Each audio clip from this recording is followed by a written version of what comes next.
Boa noite, pessoal. Sejam bem-vindos e bem-vindas a mais um encontro aqui no Devaneios no Café. Hoje, especialmente feito em casa, muito por conta, ou melhor, totalmente por conta do feriado que tem aqui na minha cidade. Eu nem sei quantas cidades adotaram esse feriado, nem sei se é um feriado só da minha cidade, mas é um feriado aqui em Campinas. Então, por conta disso, estamos fazendo devaneios em casa, mas lembrando que a nossa parceria aí com o SEI Campinas continua, só que o SEI hoje está fechado por conta do feriado, tá? E eu até ia trazer um café hoje, mas eu já tinha tomado ele antes, eu não vou tomar mais um não. E também nós temos, deixa eu só pegar aqui, uma parceria com a editora Vozes, tá? Em breve também eu vou falar de outros livros, não só da editora Vozes, assim, livros que eu particularmente recomendo, tanto para entretenimento, para estudos, enfim. Mas tem este livro que eu achei bem interessante, até eu vou ler a contracapa dele por conta de que me chamou muito a atenção, que é um novo lançamento, um dos novos lançamentos de uma das autoras aí mais consagradas da psicologia analítica, e que a Vozes aí sempre traz novidades a respeito dela, que é a Verena Casti. Aí, pessoal, chegando, a psicanalista Dayana. Boa noite, psicanalista Dayana. Seja muito bem-vinda aqui ao Devaneios. E aí, tem este novo livro chamado O que Realmente Importa é a Vida Vivida, da Verena Casti. Vou mostrar aqui para vocês essa capa. Achei muito interessante e eu vou ler a contracapa, que me chamou bastante atenção sobre o conteúdo do livro, tá? Pessoal chegando aqui, a Tereza Menezes. Boa noite, Tereza. Deixa eu só achar uma maneira de enxergar você melhor aqui. Agora enxergo. Boa noite, Tereza. Seja muito bem-vinda aqui ao Devaneios. A Tereza também participa bastante daqui. A psicanalista Dayana, boa noite, obrigada. Imagina, fique à vontade aí, viu? Inclusive, Dayana, eu não sei, eu acho que você é nova aqui no Devaneios, então daqui a pouco eu vou falar um pouquinho mais qual é a proposta do programa. Aqui é para também nós termos uma troca, um diálogo, uma interatividade, né? Não é só uma proposta de eu ficar falando aqui o tempo todo, apesar de eu estar falando aqui o tempo todo sozinho, mas da gente trocar ideias aqui também, tá? Então sempre que for ter dúvidas, comentários aqui no chatzinho do Instagram, eu vou lendo.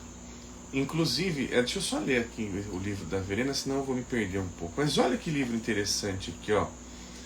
Aqui é da própria obra, tá? É um recorte da própria obra. Quando contamos as lembranças imaginadas, olha que interessante, as lembranças imaginadas, não as lembranças factuais. E isso é importante para o meu método da retrospectiva da vida. Essas ideias se tornam mais palpáveis.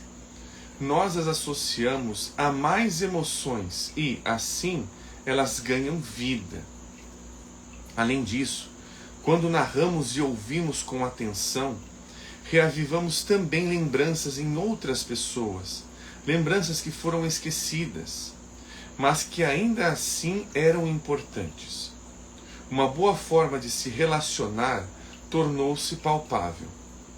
Conversávamos sobre algo que era importante, não tão banal, e compartilhávamos tanto quanto queríamos compartilhar. Espero que este livro inspire muitas pessoas. Aqui da Verena Casti. Achei fantástico esta contracapa aqui. E queria compartilhar e recomendar essa nova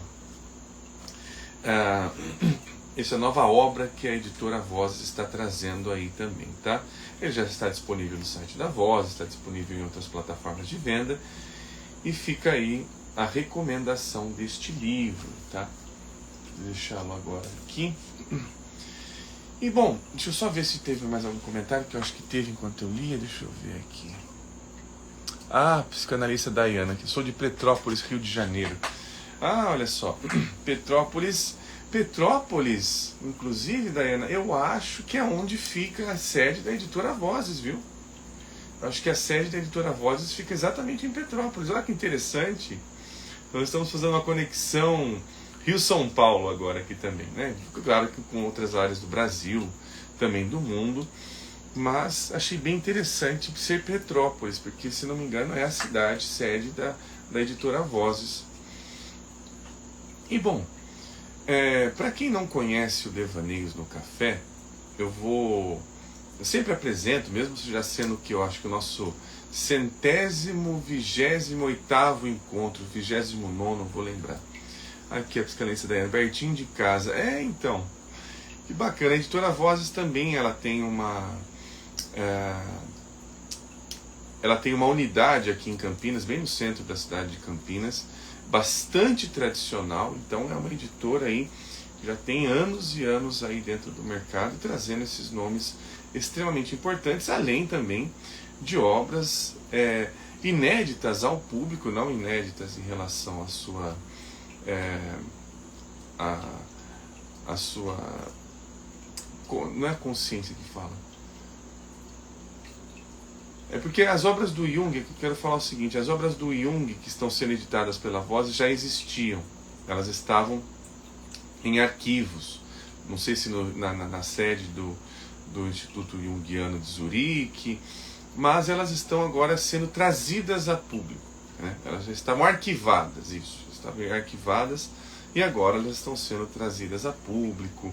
São obras aí que são frutos de seminários, e a Vozes, junto também com o Instituto Philemon, que é ligado com o Sulu Shamdasani, um dos maiores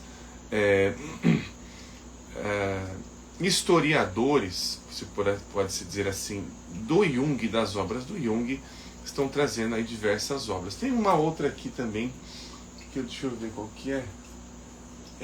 Tem uma outra aqui que eu queria trazer dele depois, mas depois eu vou pegar qual que é.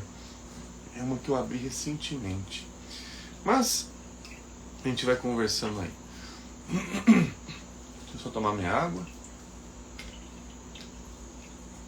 Então, para quem não conhece aqui o nosso programa Devaneios no Café, ele tem o intuito da gente pegar temas.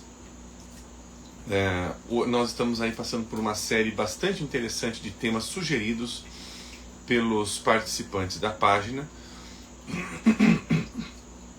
onde esses temas viram uma reflexão drops de reflexão, né? A gente não consegue em uma hora apenas fazer um grande aprofundamento, seja lá qual tema for, mas aqui a gente pega pontas possíveis de serem reimaginadas, ou seja, alguma coisa que já está meio batida, está meio pronta, a gente vê-la aqui de uma outra maneira, de uma outra perspectiva, uma perspectiva não convencional, não comum.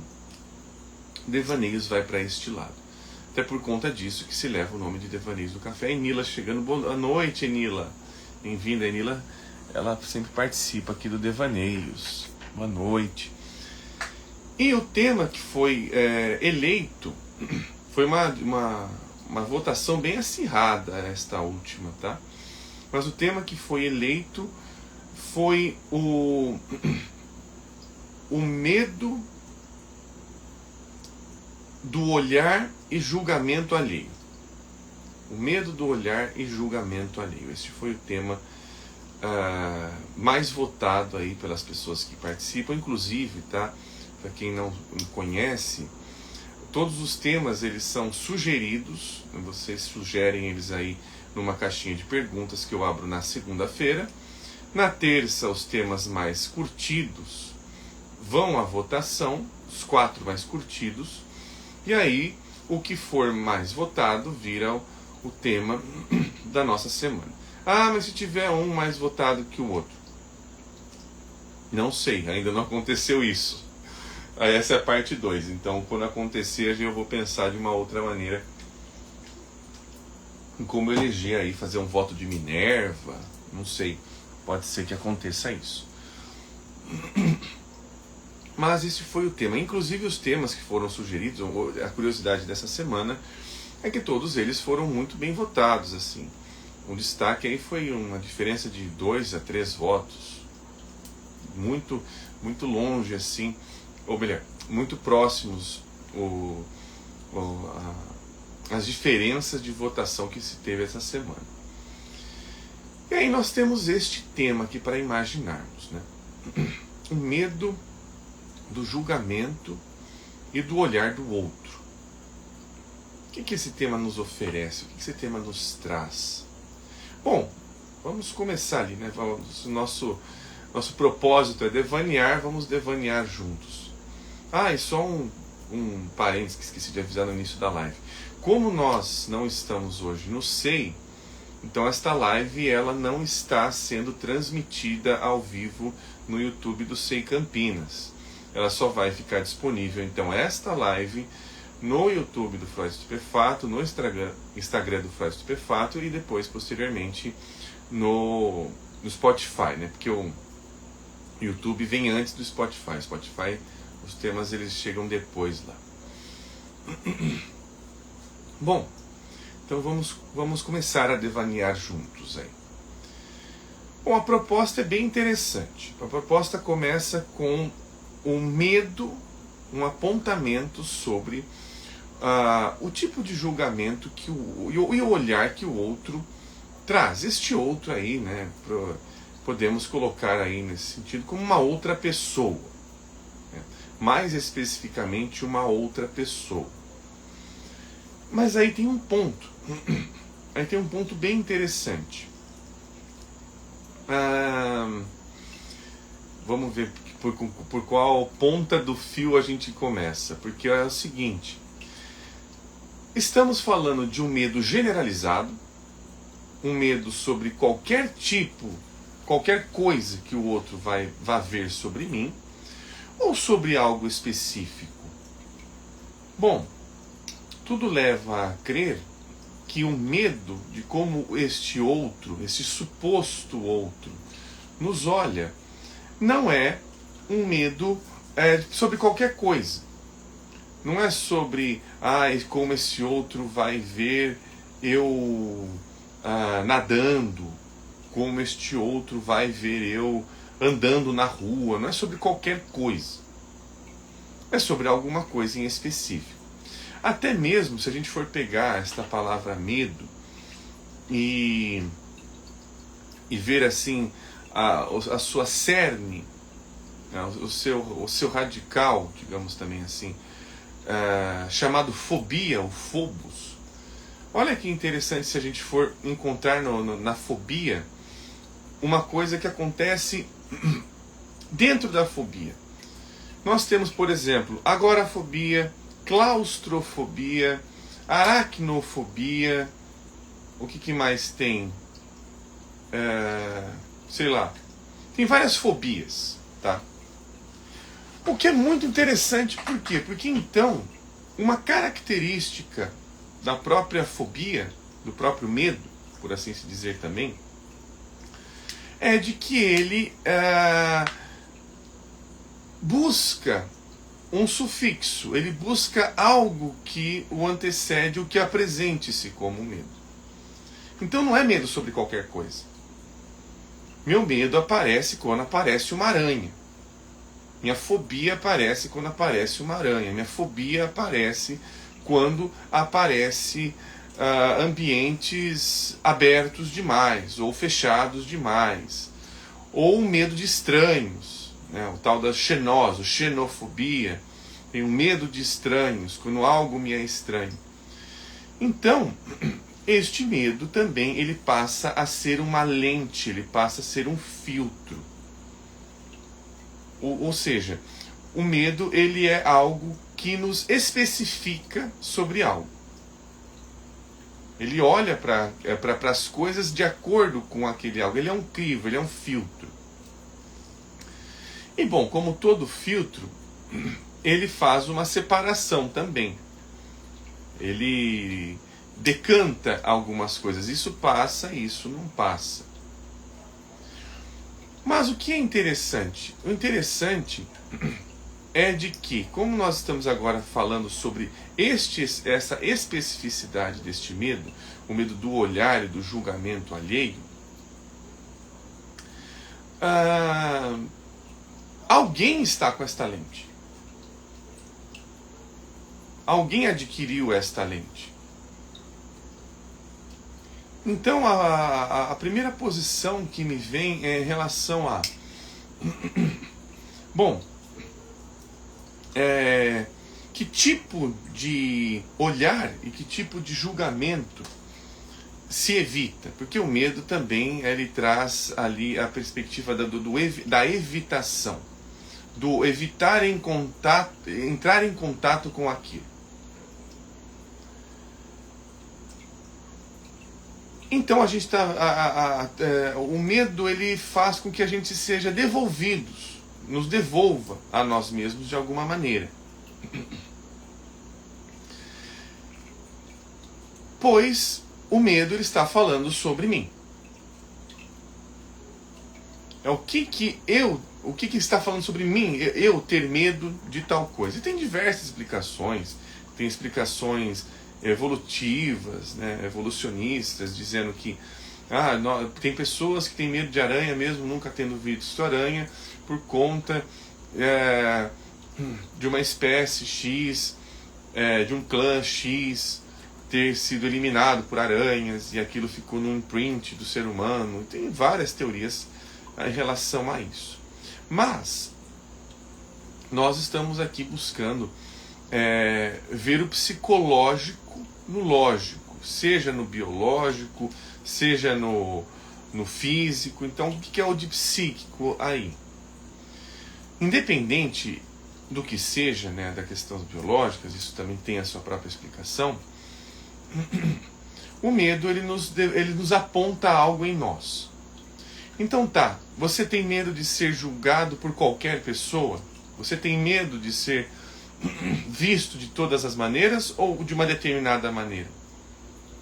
Essas perguntas, elas vão entrando, elas vão afunilando, até a gente está falando aí também de filtros, para que possamos adentrar nas especificidades.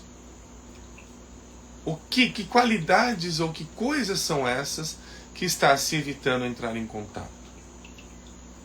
E claro, o mais interessante é poder conversar com isso de uma maneira onde primeiramente aquilo se apresente de uma forma curiosa. O que isso está falando sobre você? Se nós estamos primeiramente fazendo perguntas, indo nesta direção, buscando resolver aquilo para eliminar, vamos até a cerne do seu medo para eliminar o seu medo. Muitas vezes ele nos escapa, ele foge, ou, em outras palavras, ele se desloca. Ele vai para outro lugar, mas ele continua na mesma casa. Ele só muda de cômodo. Ele vai parar na cozinha, sei lá, estava no quarto e vai parar na cozinha. Pois nós estamos falando de um atributo que ele não está no físico, mas ele aparece no físico. Então, por exemplo, um medo de aranhas, um medo irracional de aranhas, por exemplo, ele não precisa de uma aranha para estar acontecendo. Basta a pessoa imaginar uma aranha e este medo aparece, por exemplo. Então nós estamos falando sobre um atributo imaginal. Da mesma maneira, que tipo de olhar e de julgamento você teme? Pois isso aponta alguma coisa em você. Ou seja, é um medo de como eu me vejo assim. De que eu talvez não queira me ver desta forma. Isso vai me causar alguma coisa. Isso vai transformar alguma coisa em mim. E temos um comentário aqui, deixa eu ver aqui, da Tereza Menezes. Em cidade pequena existe um julgamento e opinião gratuitos sobre a vida alheia, principalmente da vida da mulher. Ainda é muito da cultura patriarcal e machista de que o homem vive, de que o homem vive como e mulher, de como o homem... Não, peraí, deixa eu ver se eu entendi a frase, deixa eu só voltar. Ainda é muito da cultura patriarcal e machista, de que o homem vive... De que homem vive como e mulher deve viver... Não, de como homem e mulher devem viver como a sociedade determina. Entendi, tá. Agora entendi, Tereza. Peguei a frase. De como o homem vive como a mulher deve viver na sociedade, tá? De como o homem vive... Tá, entendi. Entendi. O que acontece, sim, tem esse ponto. E eu acho que esse também é um ponto interessante que você está trazendo, Tereza, do seguinte sentido em relação a este próprio medo. Que é exatamente uma coisa muito interessante, que talvez até mesmo ela esteja sendo reeditada hoje de uma outra forma, tá? Porque, por exemplo, se a gente pega na Grécia Antiga, qual que era uma das maiores punições que alguém poderia receber? Na Grécia Antiga, uma das maiores punições, se não a maior punição, era o exílio. Tanto que o Édipo, ele sofre a pior das condenações naquela época, que é ser exilado. Ele vai ser exilado junto com a filha, a irmã dele, a Antígona, mas ele está sendo extremamente punido. Ele está ali sendo exilado. E o que é estar exilado? É estar longe de casa, longe do familiar, longe dos seus iguais, longe dos seus semelhantes. Talvez é exatamente talvez essa cerne deste medo que ela perpetua inclusive nesses lugares, viu?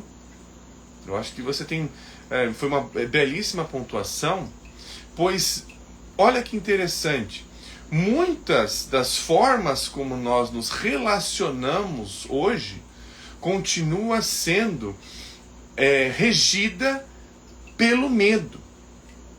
E pelo medo de uma punição severíssima. Se você não cumprir estas ordens sociais e tudo mais tal, você será exilado. E sim, isso recai muito sobre a mulher, como uma forma de domínio do eros, tá? Domínio dos seus desejos, das suas vontades. Então, vê-se esta mulher como sendo um risco à sociedade. Então eu preciso puni-la. Isto é uma punição. Sim. Então é totalmente válido isso que você está trazendo, viu, Tereza? Deixa eu só ver mais comentários aqui que estão surgindo. Tem aqui a Érica Antunes. Tereza, vivo isso. Moro em uma cidade de 2.000 habitantes. Me sinto sempre sob o olhar do outro. Por não ser desejo do padrão. Então, né, Érica, esse é um ponto ainda muito complexo, bastante difícil, porque nós, humanos, nós somos seres que buscam, né, que estamos ali. Se a gente está falando inclusive da alma e tudo mais, é algo em nós que sempre está buscando relações. E quando nós somos, por qualquer motivo que seja,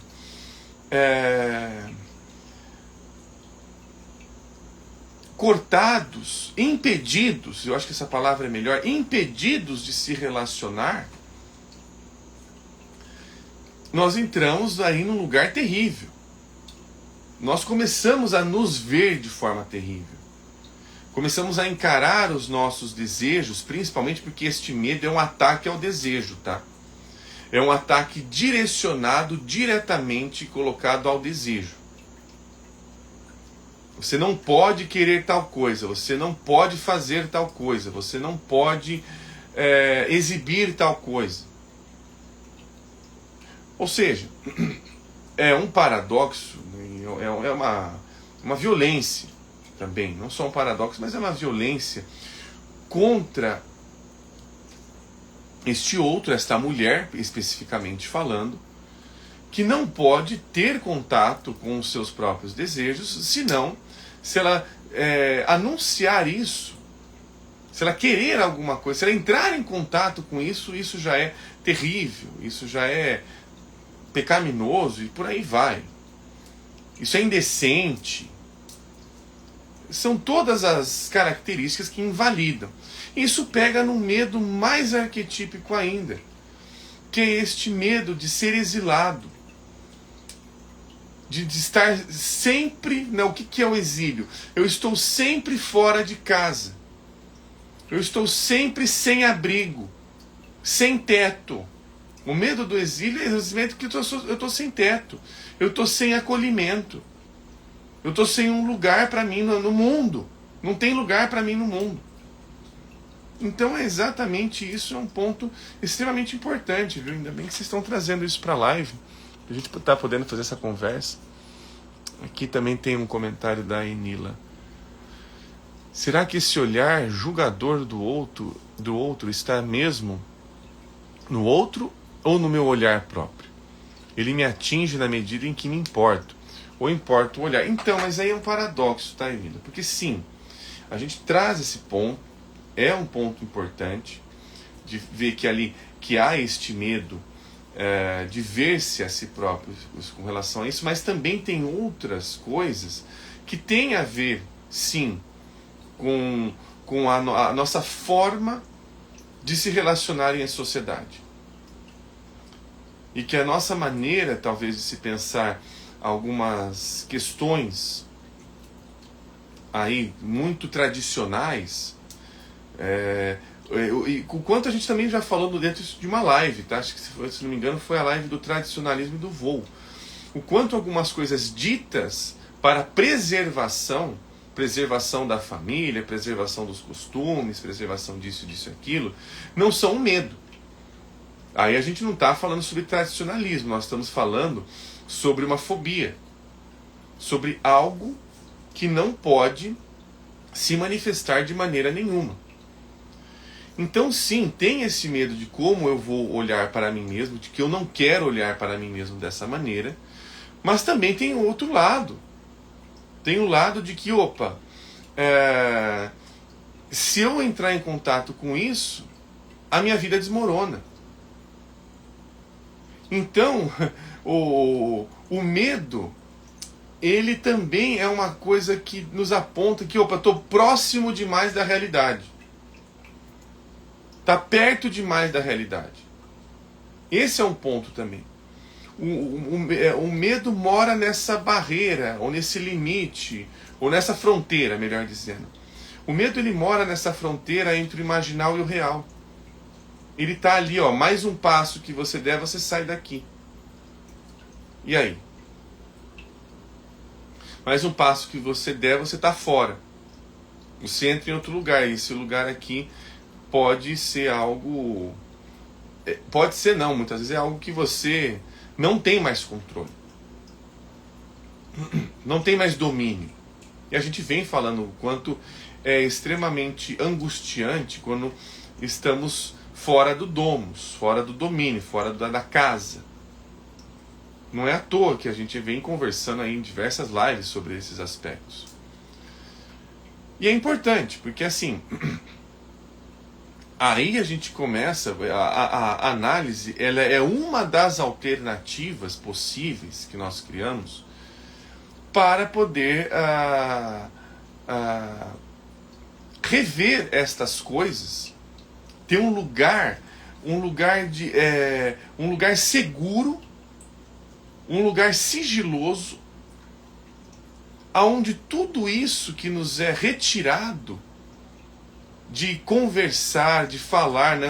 Quantos tabus nós não vamos criando ao longo do tempo, aí quantos mais tabus não são gerados e gerados ao longo do tempo, para manter, de uma forma até mesmo maníaca, as pessoas em controle.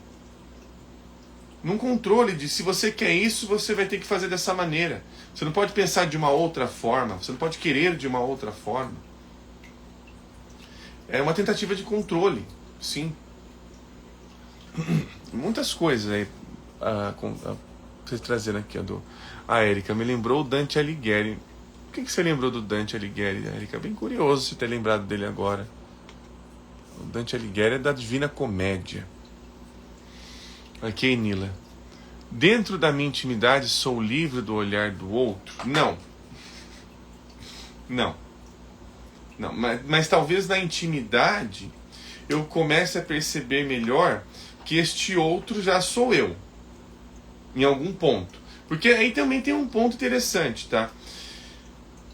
É um problema quando uma outra pessoa diz ali que aquele meu desejo é impróprio, é impuro, é indecente, é indecoroso, é imoral. Mas, ao longo do tempo, se isso não é bem cuidado e analisado também, agora não analisado só em análise não, tá? Eu estou vendo agora analisado no sentido de refletido. Eu começo a me ver dessa forma também. Não é mais a outra pessoa, é um problema ainda pior. É um problema ainda pior quando eu começo a me ver desta maneira e não mais o outro. Agora sou eu o problema. E é na intimidade que a gente pode ver o quanto este outro acabou entrando no meu imaginário e acabou tomando este imaginário para si. Colocando as suas próprias lógicas, a sua própria forma de ver. E isso acontece invariavelmente. Nós sempre estamos suscetíveis a que alguma coisa nos invada. Não dá para se proteger do imaginal. Por isso que a gente faz esse trabalho de rever as coisas. Não para impedir que a coisa aconteça, porque isso também não dá para acontecer. Às vezes dá para impedir alguma coisa ou outra e tal, mas impedir tudo não dá. Mas vai ver quem que está falando aqui. Que persona, que cara tem essa? Né? E é muito fácil, porque você vê na clínica, por exemplo, a gente faz essa pergunta, mas que cara tem essa quando você está falando isso, isso, isso? Ah, agora tem a minha cara. A sua cara pode ser tomada por diversas outras caras. Nós não somos. Ou melhor, peraí, vou reformular a frase. Nós não usamos uma máscara. Nós somos a própria máscara. É algum personagem que nos veste. Nós somos a própria máscara. Dioniso nos aponta isso. Nós somos a própria máscara. Nós somos exatamente aquilo que nós vestimos, que nós introjetamos, aquilo que nós personificamos. Nós somos a própria máscara.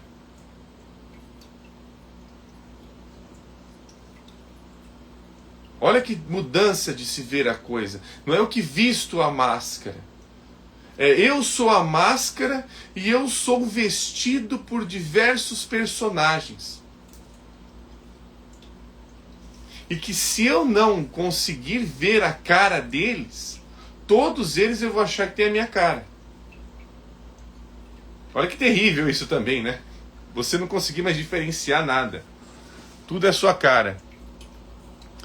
Érica, você deu o nome violência. É uma violência, Érica, porque esse que eu trouxe essa questão ali do exílio, porque o exílio ele é uma punição que visa tirar o sujeito de si. Dizer que ele não é passível de se relacionar, ele não é passível de conviver em sociedade. E se ele não é passível de conviver em sociedade, ele não pode ser escutado, ele não pode ser amparado, ele não é visto nem como um ser humano, tá? Se você quiser dar uma pedrada na cabeça dele, você pode.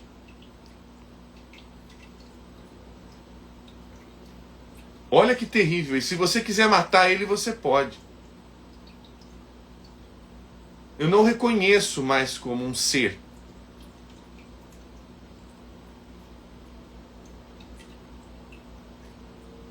Estou aqui imaginando uma coisa aqui que eu ouvi uma vez dentro de uma sessão, mas eu acho que ela é pesada demais. Eu acho que eu não vou trazer esse exemplo, não. Porque eu não acho que... não cabe ao momento agora, não cabe ao horário, não. Deixa eu ver aqui. Tatiana Morels, boa noite, Tatiana, tudo jóia? Nós estamos aqui falando sobre o medo do olhar e julgamento alheio. E não é um tema simples, tá? Apesar dele ser um tema bastante interessante, é um tema que nos importa. Aqui a Tereza, conte, por favor. É um pouco pesada a imagem, viu, Tereza? Tá? Ela não é nada... ela é bem complicada, tá? Mas isso também eu acho que pode trazer, a Érica falando. Eu vi uma vez, eu não conhecia, tá? Eu vou tentar dar uma filtrada o máximo possível que der, mas ela já por si só é bem pesada. Eu vi uma vez um paciente comentando de um relato de eu não sei se era um bandeirante, se era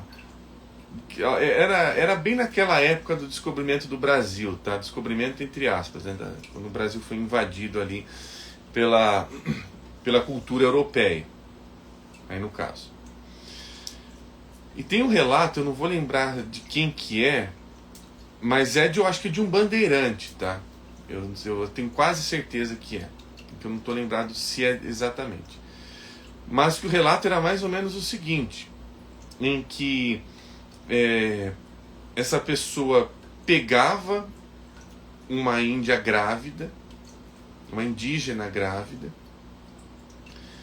é que eu não posso falar essa palavra cometia atos contra a vontade dela e a matava. E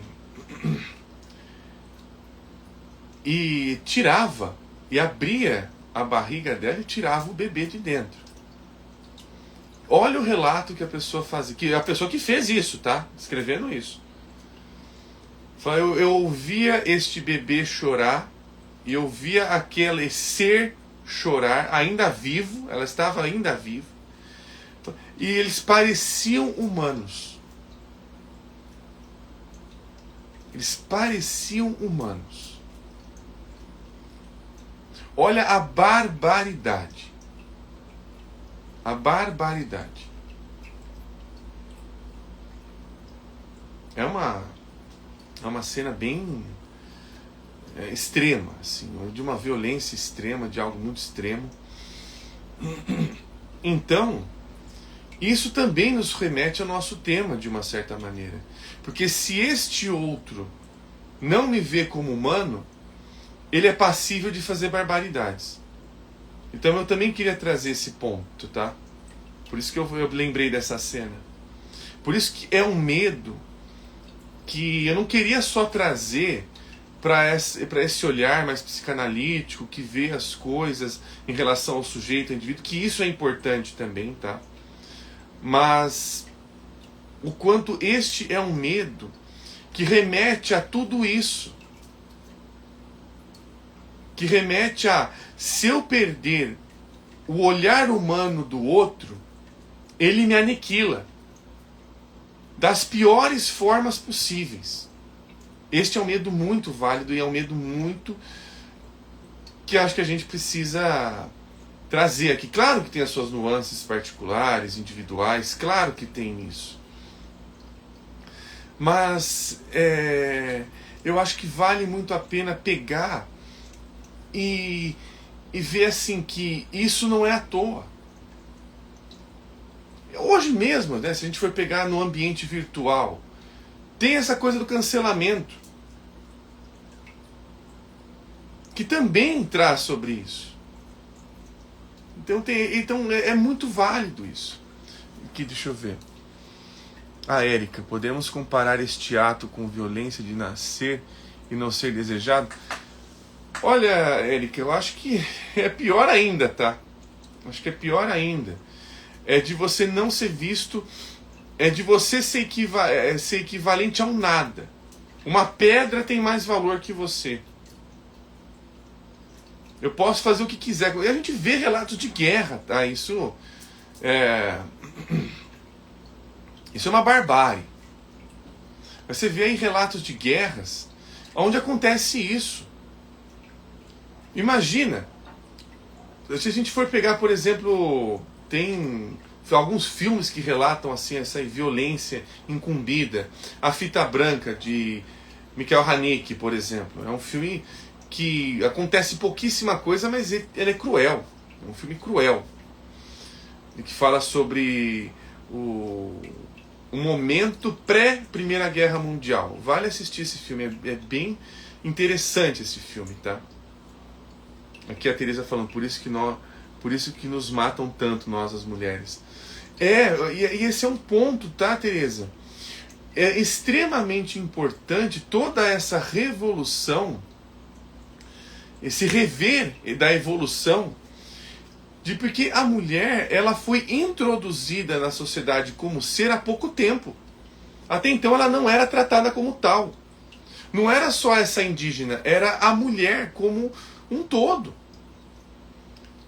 Se você falar que, por exemplo, tem ainda, se não me engano, se não me falha a memória, tem ainda países desenvolvidos onde a mulher não pode votar. Nós estamos dizendo o seguinte, se nós estamos tolhidos, incapacitados de agir como cidadão, de ter a mesma voz, então você é menos humano que eu. Então eu posso mandar em você. Então sim, esse medo é válido. Porque aí aponta de que se você tem até quase que um direito institucional de me bater, de me violentar. Isso tem acontecido. Olha só, a gente tem a lei, eu não sei se vocês estão olhando para o que tem acontecido ultimamente, mas o aumento no número de casos de violência contra a mulher e de feminicídio, mesmo com a instauração da Lei Maria da Penha. A lei, ela não impede o ato. Ela pode punir o ato e tudo mais, pode tentar incumbir alguma coisa, mas ela não impede o ato. Nenhuma lei impede alguma coisa. Enquanto a gente não rever as nossas estruturas culturais, enquanto a gente não rever a nossa maneira de olhar para o diferente, para o outro, para o que me assusta, de uma maneira que eu possa ter xenia, posso recebê-lo melhor, eu sempre vou estar vendo aquilo que eu tenho medo como algo que eu tenho que matar. Algo que eu tenho que exterminar. Na realidade, não é na minha imaginação. Percebe? Porque se eu posso matar alguma coisa na minha imaginação, ela pode renascer, ela pode nascer de uma outra maneira, ela pode vir de outra forma, e ela vem. Ela é revista. Mas se eu tenho que fazer isso na realidade, não tem mais o que fazer.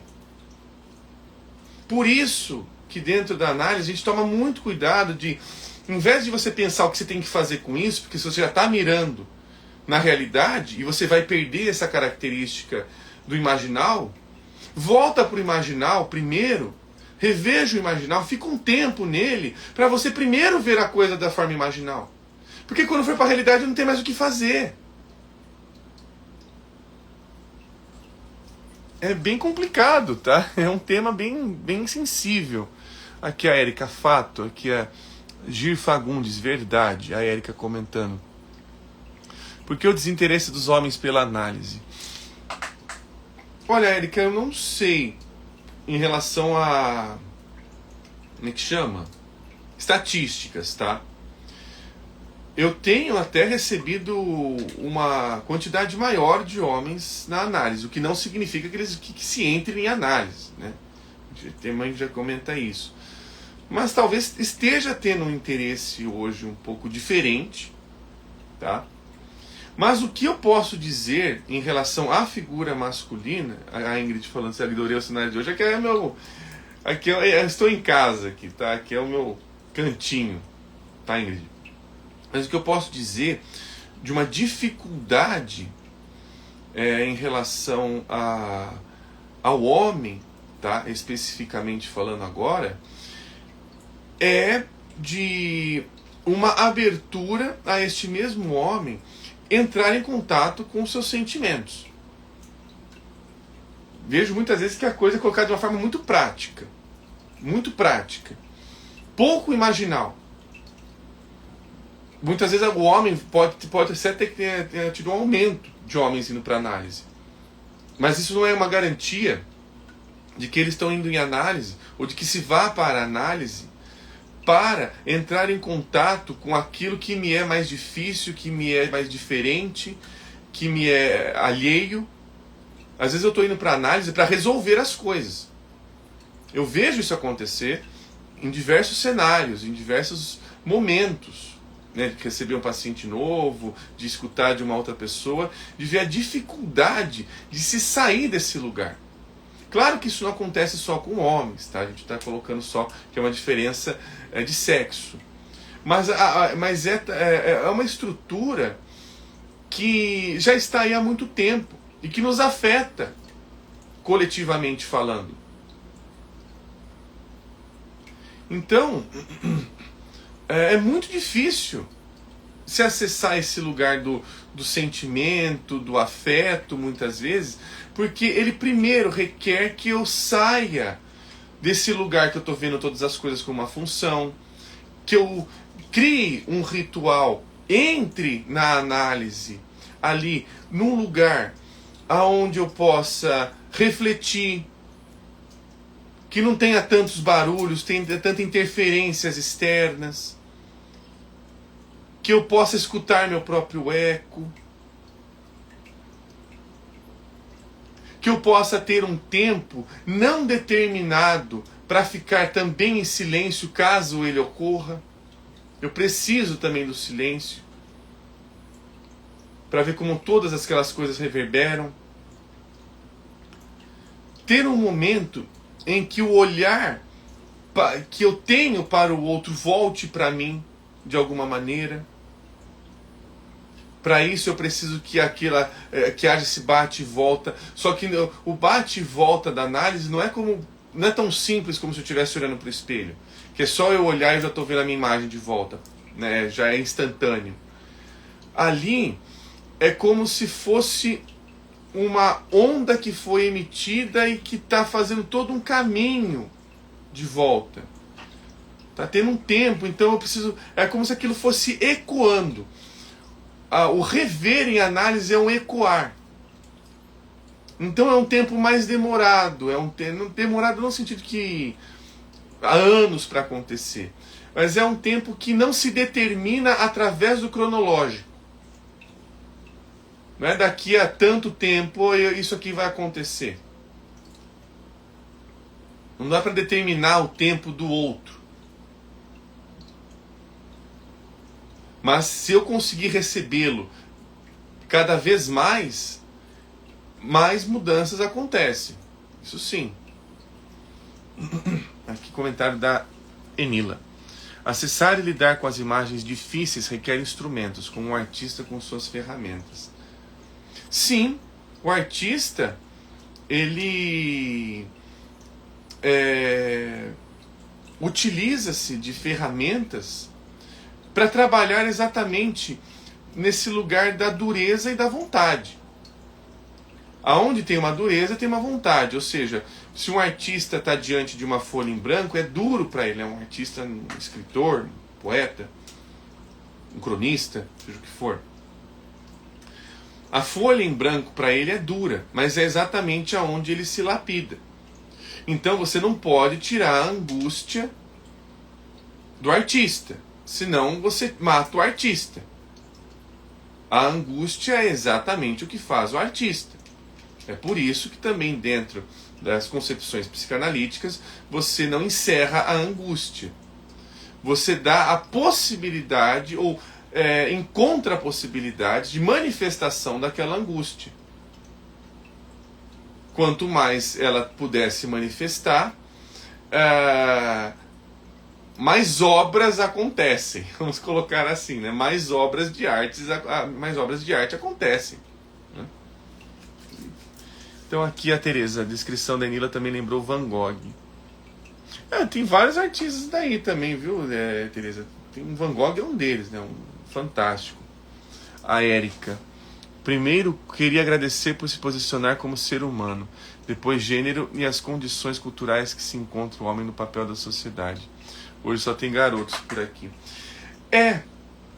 Eu vejo que a gente está ainda, né, Érica, dentro de um lugar de uma batalha, né? De ficar assim, tendo que se afirmar. Não, porque o fulano tem que ver isso, o fulano tem que ver aquilo, e a gente esquece que nós precisamos mesmo deste outro. Né? O tema de hoje nos favorece a ver que este medo, ele é o medo que nos aponta para uma importância. Eu preciso me relacionar com aquilo que é diferente de mim. Também é um problema grave se eu estou me adaptando demais a este outro. Porque eu deixo de ser eu. Ele está me matando. Se eu estou me adaptando ao que este outro quer, por, sei lá, por uma posição social, ele já está me matando no ninho. Ele já é violento. A adaptação, num sentido ali de... porque uma coisa eu tenho que saber lidar com as adversidades da vida. Eu tenho que saber lidar com as adversidades de um trabalho, que o trabalho não é o que eu escolho, que às vezes o relacionamento não é bem o que eu escolho, por aí vai. Mas se eu estiver me anulando, aí a gente está numa outra conversa, a gente está numa conversa ali que já está no limiar da agressão, da eliminação, da extirpação do sujeito como alguém autônomo, alguém próprio, alguém por si mesmo, da alteridade. Então esse é um ponto muito válido. Se a gente não está lidando com a diferença, a gente está matando a diferença, a gente está... Até é uma palavra muito complicada, até no próprio meio junguiano. Se a gente está... Como é que é aquela palavra que eles usam? Integrando. Tornando... não é só integrando, como é que é? Tem uma outra palavra que coloca como se duas coisas se tornassem uma. É tipo isso. Eu acho que é integração mesmo. Mas tem uma outra também que eu estou esquecendo dela. Mas se alguma coisa está perdendo uma característica sua para que ela conviva melhor, a ideia de que ela não está convivendo melhor, ela está morrendo. Se uma árvore tem que perder as suas folhas para se adaptar às outras árvores, e não sobre si mesma, e não sobre... mas as outras árvores, ela está deixando de ser árvore, ela está se matando. Claro que isso é uma metáfora, né? Então, o que faz uma árvore é todas as suas partes, a folha, o tronco, o caule, os galhos, as raízes. Se eu tiro uma parte da árvore, eu já estou matando a árvore. Eu estou dizendo que ela não pode viver daquela maneira, ela não pode ser daquela forma. Então eu queria trazer essa reflexão mais provocativa, né? Hoje foi até um tema mais sensível a ser tratado aqui, para a gente ter ali uma possibilidade de, será que eu estou buscando que eu quero me relacionar com este outro, ou eu quero matar este outro para que eu me relacione só com a parte que eu quero dele, só com a casca? Será que eu estou jogando o conteúdo da garrafa fora para ficar só com a aparência da garrafa? Mas será que eu não estou exatamente jogando fora o que é de essencial da coisa em si? Aqui é a Érica. Sabe o que dá a ideia? É que a sociedade já tem os tentáculos para tirar toda a identidade da mulher. Sim, acho que principalmente da mulher, né? Principalmente da mulher. Ainda continua, ainda é muito recente, né? Acho que foi importante trazer isso. É muito recente a inserção da mulher como um ser humano. O que é bizarro. O que é bizarro se a gente está falando hoje de 2026. Mas ainda não se vê a mulher como sendo um ser humano. Como não sendo uma pessoa que tem as mesmas características que qualquer outro humano. Ela ainda é um ser muito ideal, é um ser muito longe. É quase como um alienígena. E só que não se dá para se relacionar com alienígena. Inclusive, as ideias dos alienígenas é que eles vêm aqui para invadir e exterminar o mundo. E não para conversar e nada do tipo, é sempre uma ideia de invasão que se tem ali. Ou majoritariamente se tem também, né? A gente não está imaginando. O alienígena tá difícil de ser imaginado de outras formas.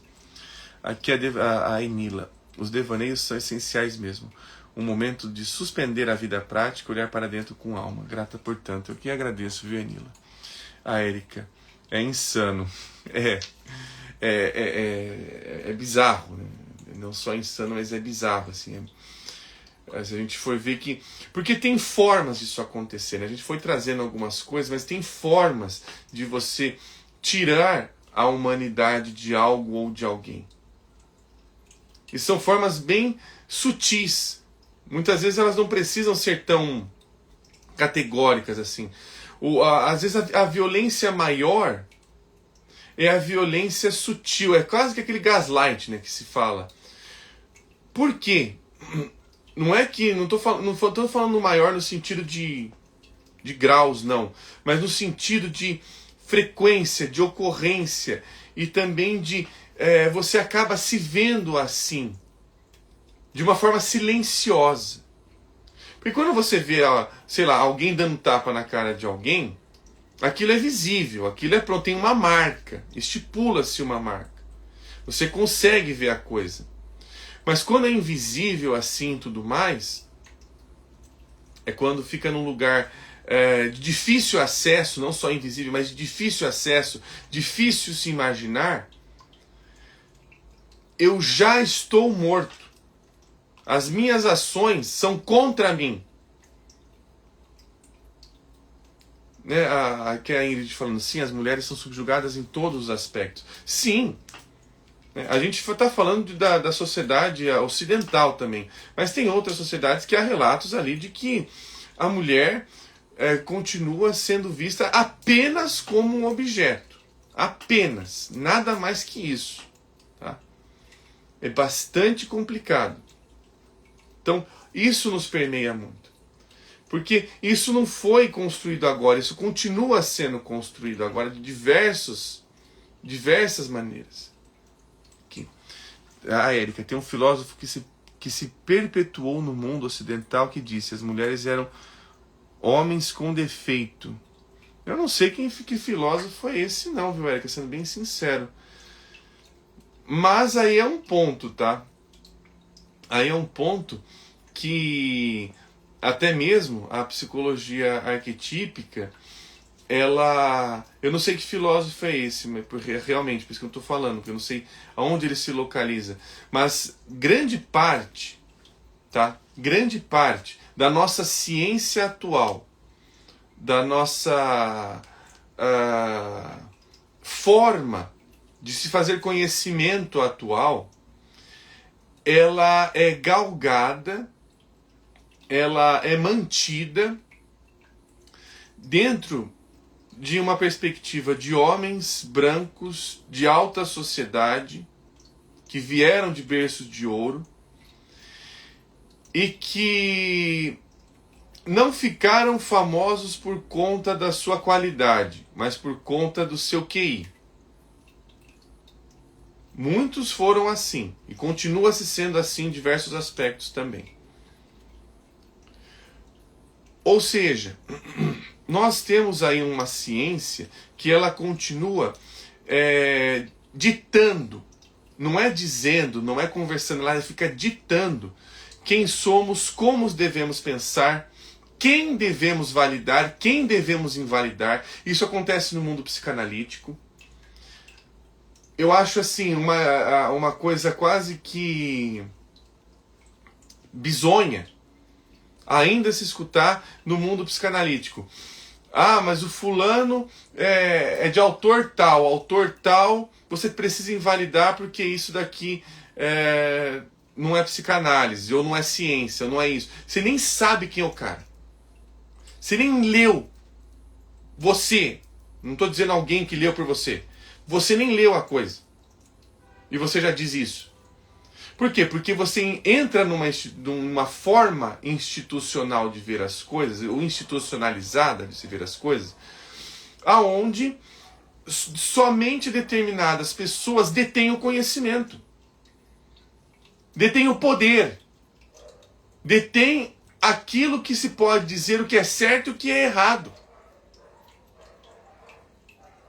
Nós continuamos vivendo isso. A própria psicanálise vive isso ainda.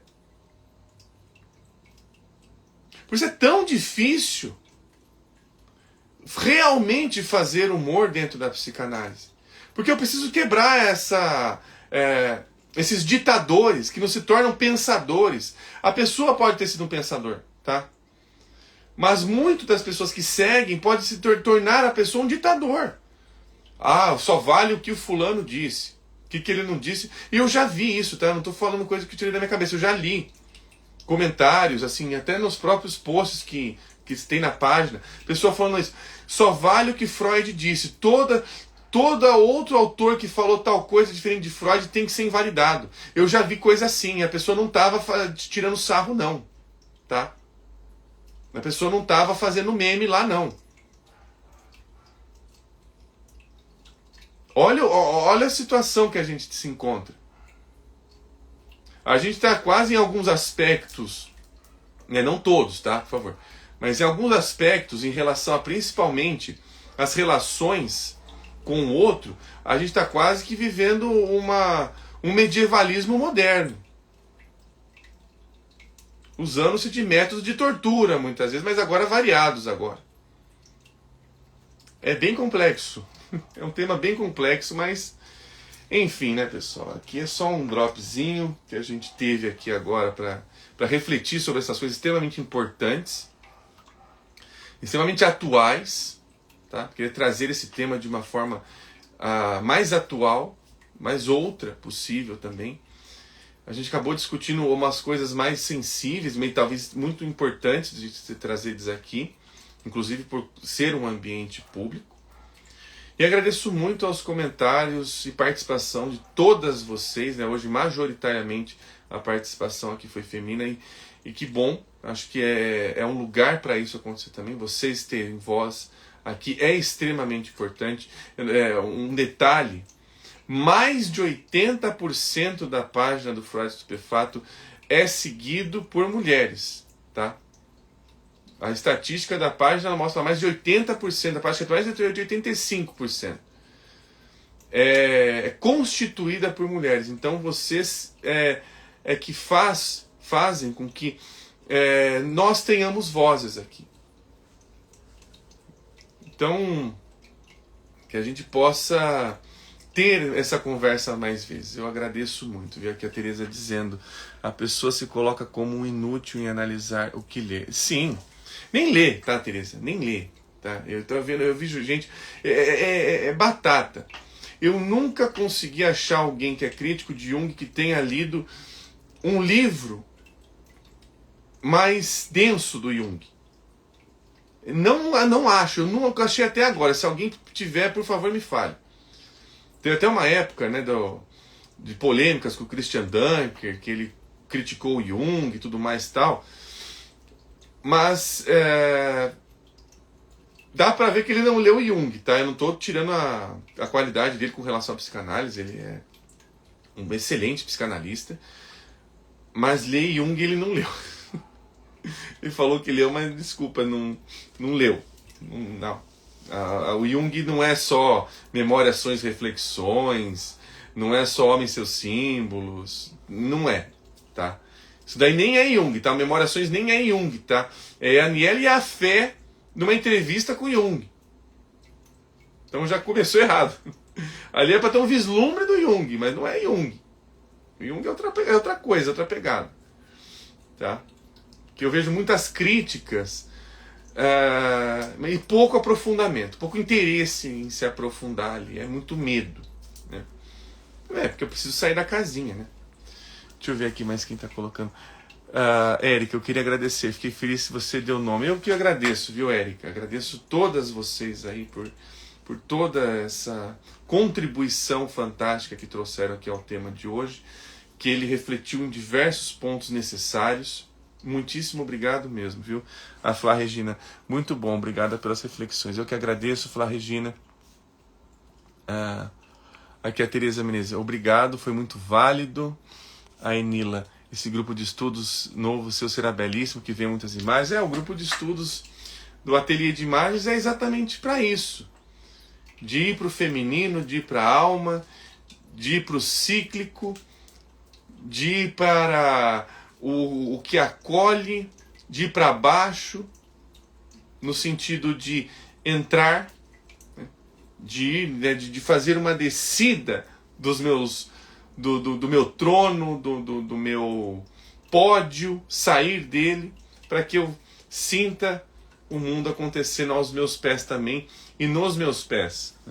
Aqui a Érica falando, Christian Dunker. É que teve uma época, tá, Érica? Acho que foi isso na época da pandemia, que teve uma crítica dele, a Elizabeth Rudinesco também critica o Jung, mas são críticas de quem não leu Jung, tá?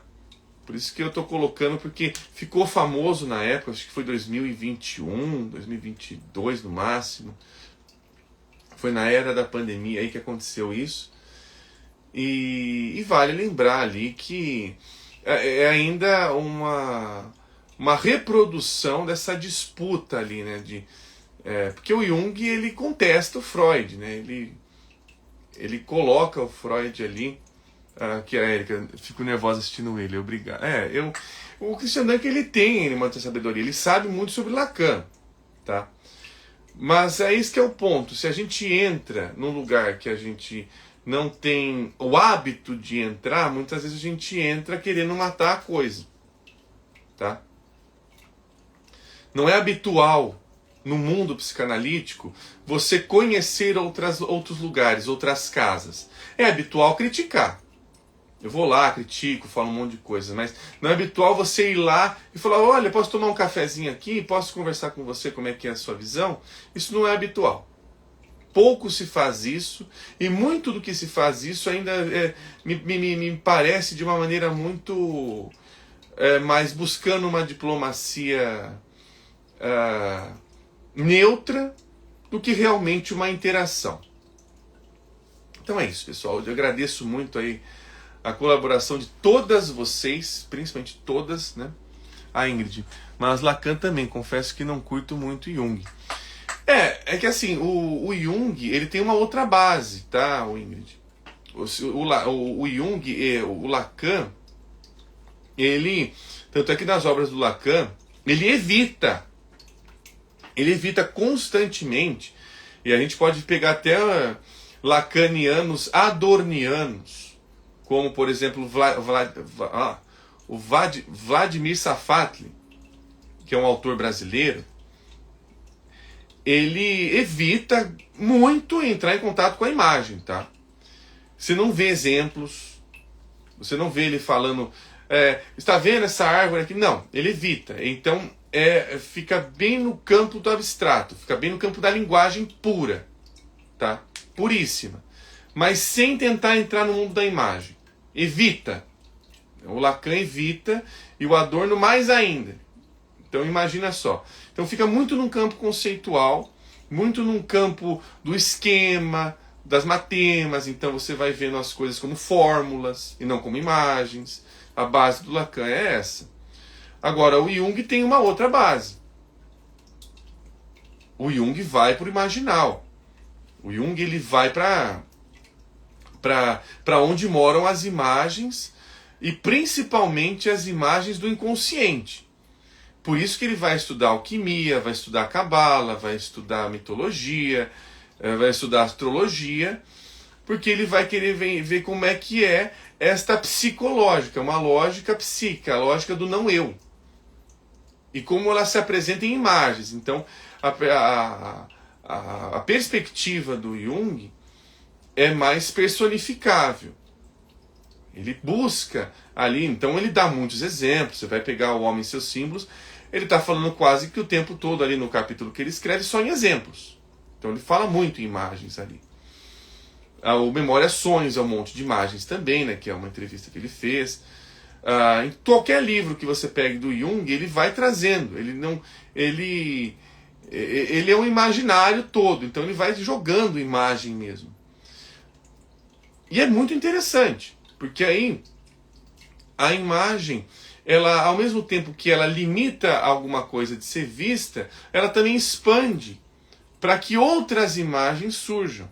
A intenção do Jung, quando ele traz imagem, não é de trazer aquela imagem como sendo um totem que você tem que adorar a coisa daquela forma. Mas que você possa ver essa coisa, que isso desperte outras imagens também. Esse é o intuito da psicologia analítica, ao meu ver. Né? Inclusive até nessa palavra complicada chamada símbolo e tudo mais. Mas bom, pessoal, estou me estendendo bastante aqui. Queria agradecer muito a todas e todos vocês pela participação e aqui pela colaboração. E nos vemos agora na semana que vem. Aqui a Ingrid, tem um outro comentário. Não entendi, nunca tinha pensado nessa perspectiva, porque sempre achei que ele mistura muito. Então, o Jung, ele é um autor muito complicado, porque também tem uma outra coisa interessante no Jung. Ele não é um cara que ele vai definir a coisa. Ó, isso daqui é isso e ponto. Ele não finaliza isso. Por quê? Porque senão você mata o sentido poético da coisa. É igual uma poesia que fala, o céu é assim, ponto. Ele é azul porque aconteceu uma coisa, ponto. Isso não é poesia. Essa é por aí. Se eu estou finalizando alguma coisa, eu estou definindo esta coisa e não estou possibilitando que ela se apresente de outras maneiras. Sobre ela mesma. Eu estou capitalizando ela, eu só estou dizendo que ela tem que ser para mim. O que eu entendi dela vai ser isso aqui. Eu determino isso. Então, o Jung é mais complexo do que se imagina. Por isso que eu falo, ler Jung é muito arriscado. Porque você não fica o mesmo lendo ele. Ainda mais lendo os livros negros, tá? Eu tenho aí mais de 5 anos de grupo de estudos aí fazendo o professor Walter Boechat, e é uma coisa surreal. Você entra na imagem assim, a imagem te captura mesmo, tá? É a imagem que te captura, ela pega você. É uma outra perspectiva. Uma perspectiva de você sai do seu lugar de conhecimento mesmo. Você é retirado dali. De repente sai em outro lugar. Que obrigada, foi ótimo. Eu que agradeço, viu, pessoal? Me estendi bastante aqui, mas a conversa está bem gostosa hoje. Muitíssimo obrigado aqui pela colaboração de todas vocês, viu? Um forte abraço e nos vemos aí na semana que vem e na segunda-feira para quem for participar aí do ateliê de imagens, tá? Esse é o grupo de estudos que eu vou fazer, um grupo de estudos fechado, para quem quiser participar aí. Mas é um grupo de estudos voltado para as imagens, para fazer o acontecer das imagens ali também, né? Que é algo que me interessa e me encanta muito. Muitíssimo obrigado, pessoal, e nos vemos aí no próximo Devaneios na semana que vem. Um forte abraço e até lá.